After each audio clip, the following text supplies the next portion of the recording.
Docras on duty. The animal spleen is firm but tender in consistency. It is smooth and has sharp border. In swine, the spleen is long and narrow. It feels flabby and it is bright red in color and later brownish red. While in cattle, it is longitudinally oval and flat.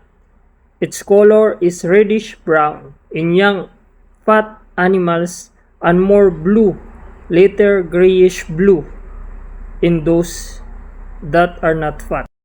The animal spleen acts as a blood filter and a key player in the immune system. The spleen has two parts, the head and the tail. The tail is also called the hilum. The function of the spleen is to remove aged and damaged red blood cells. It produces antibodies, destroy pathogens, and serves as an emergency blood reservoir. The organs is divided into two primary types of tissue, the white pulp and the red pulp.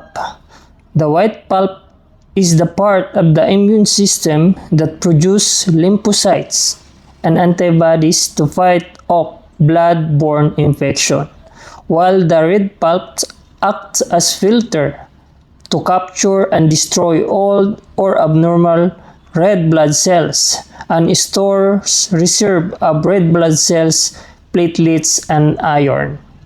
The spleen is supplied by splenic artery coming directly from the aorta, not via the portal blood vessels. Then the blood will drain via splenic vein, and the splenic vein will join the mesenteric vein, and then it will enter the portal circulation until it reaches the heart. Because of this, when a foreign infectious material enters the blood circulation, the primary organs to be affected is the spleen.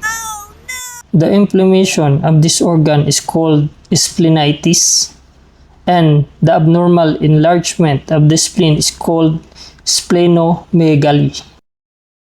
Please like, follow, and share for more videos!